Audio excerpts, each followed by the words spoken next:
Level 1. The Kozō. The Apprentice. You are nothing now. Maybe you were a farmer's son from a village that burned. Maybe your father died in debt and you were handed to the dojo with a bow and an apology. Maybe you ran away from poverty because you had heard stories.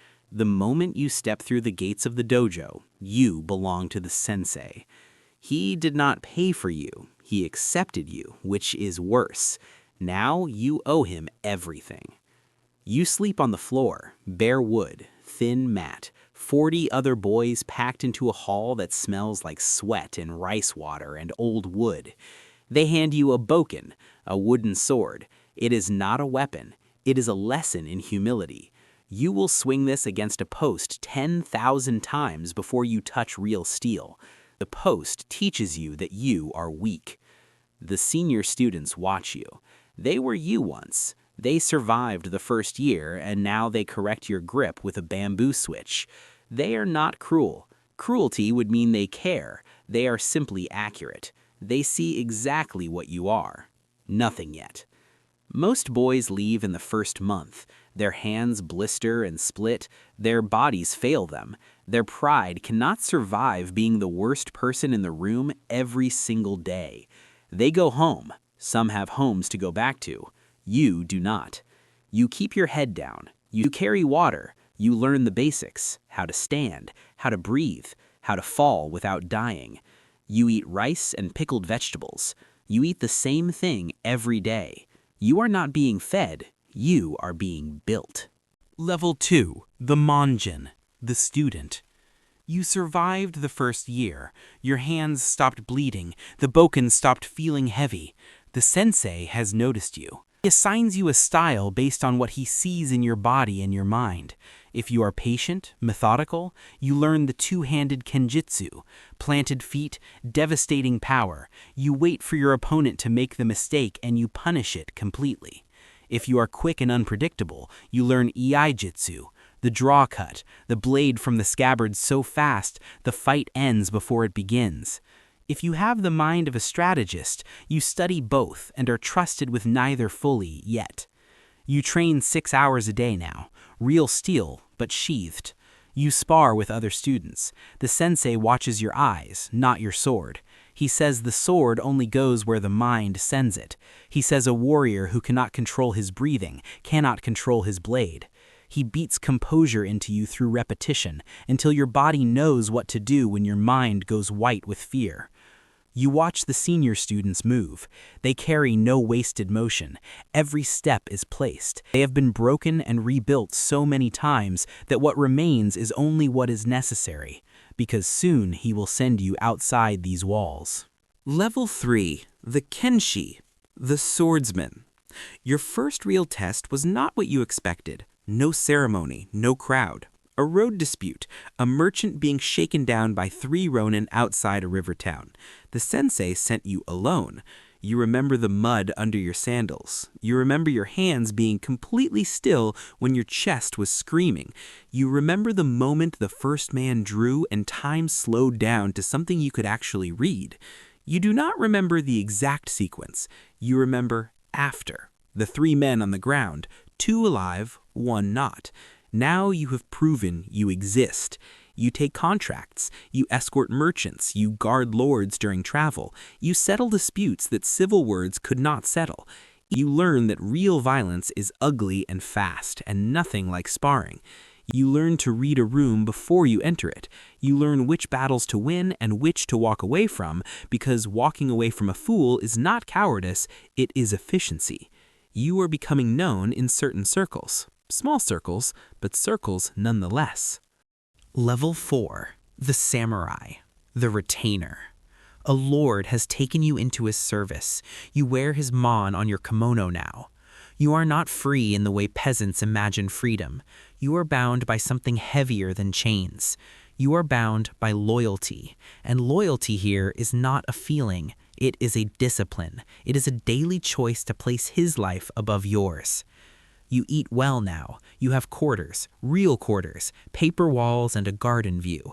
You have a stipend, but you stand between your lord and death every moment of every day, including the moments you are sleeping, because someone is always trying to reach him. Political rivals, betrayed allies, hungry clans. Study strategy now. Sun Tzu, Go, the geometry of war. Winning a fight is simple compared to preventing one.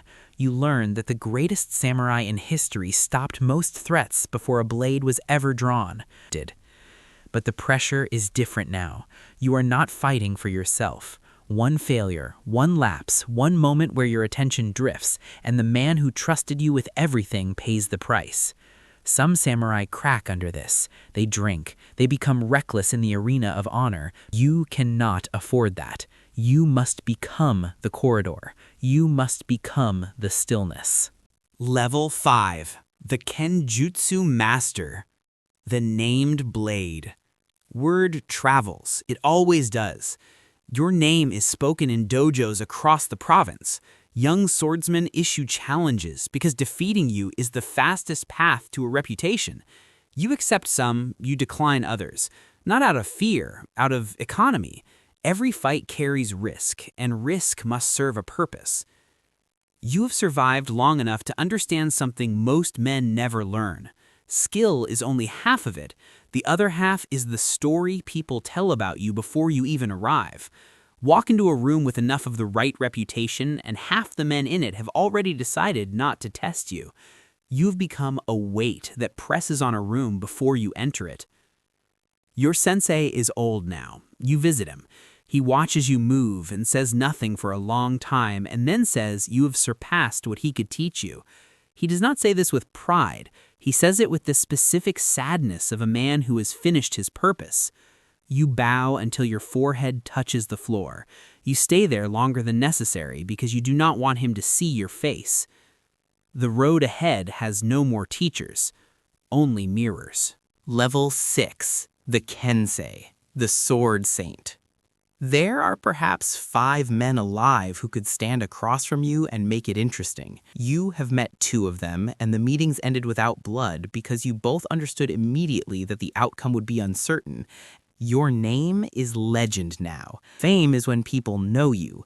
Young boys in villages take up the bokken because of stories about you. Lords send envoys asking for counsel, not combat, because your judgment has become more valuable than your sword arm. But the body is honest in ways that reputation is not. Your shoulder tightens on cold mornings. The cut you took on a mountain road 12 years ago pulls when it rains. Young challengers are faster than they used to be. Or perhaps you are slower, and the difference between those two things does not matter in practice. You fight smarter. You finish things before they reach the second exchange. You see the entire fight in the first step your opponent takes, in where their eyes go when they are afraid. You have read 10,000 men. They have all become one man, and you know him completely. Level 7. The Kensei no Kensei, the once in a generation. The shogun himself summoned you, not for a fight, for a demonstration, for proof that what people say about you is real and not mythology dressed up as history. 300 of the most powerful men in Japan watching in total silence. Your opponent is the champion of the Eastern clans. When you face each other, the silence becomes a different kind of sound. The fight is over before most people understand it began. He goes to his knees. He is not dead. The shogun rises. He does not clap. He does not need to. You bow. You walked into this hall a warrior, not famous, not powerful, something quieter and more permanent than both. You are the proof that a human being can be refined to its absolute limit, that a life of discipline and pain and presence can produce something that looks, from a distance, almost like perfection. You were born in a village with no name. You became one.